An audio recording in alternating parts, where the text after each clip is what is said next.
Hello everyone, আসসালামু আলাইকুম।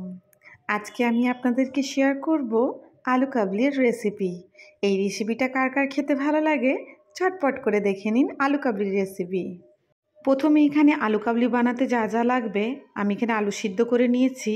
এখানে পেঁয়াজ, গন্ধরাজ লেবু, টমেটো, ছোলা, তেঁতুল, ভাজা লঙ্কা, কাঁচা লঙ্কা, আর আমার কাছে ধনেপাতাটা খুব একটা বেশি ছিল না, অল্প পরিমাণের ছিল, তো সেটাকেও আমি অ্যাড করে নিয়েছি।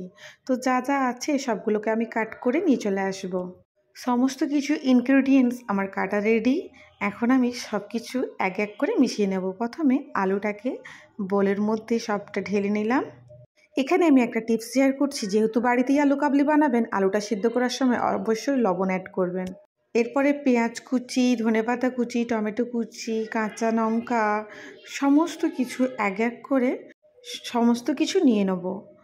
আর হচ্ছে এখানে লবণটা আলু সেদ্ধ করার সময় দেওয়ার কথা এই কারণেই বললাম, সাধারণত দোকানে আলু সেদ্ধতে লবণ অ্যাড করে ওনারা করেন না, যাতে আলুটা না নষ্ট হয়ে যায়।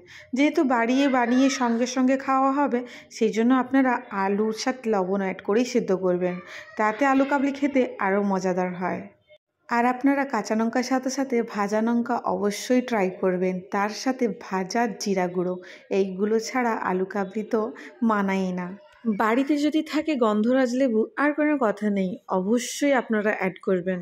গন্ধরাজ লেবুর যে স্মেল, এটা যদি আলু কাবলির মধ্যে থাকে, খাওয়ারটা 10 গুণ লোভনীয় হয়ে ওঠে। আমি এখন এডিট করছি, আমার এখন দেখেই অনেক খেতে লোভ হচ্ছে। আর আপনারা অ্যাড করবেন সাদা লবণের জায়গায় বিট লবণ, চেষ্টা করবেন, না থাকলেও সাদা লবণ অ্যাড করতে পারেন, কোনো অসুবিধা নেই। এইভাবে সুন্দর করে মিক্সিং করে তারপরে প্লেটে সার্ভ করে নিন। আরও একটু লোভনীয় করার জন্য উপর থেকে একটু ঝুরি ভাজা অ্যাড করে দিলাম, আপনারা চাইলে অ্যাড করতেও পারেন, আবার স্কিপও করতে পারেন। সো ফ্রেন্ড, আমার ভিডিওটা যদি ভালো লেগে থাকে, like, comment, share and subscribe করতে ভুলবেন না। আপনারা ভালোবাসা দিয়ে আমার পাশে থাকবেন, যাতে নতুন নতুন ভিডিও করার আগ্রহ আরও বাড়ে। সবাই ভালো থাকবেন, সুস্থ থাকবেন, আমাদের জন্য দোয়া করবেন। আল্লাহ হাফিজ।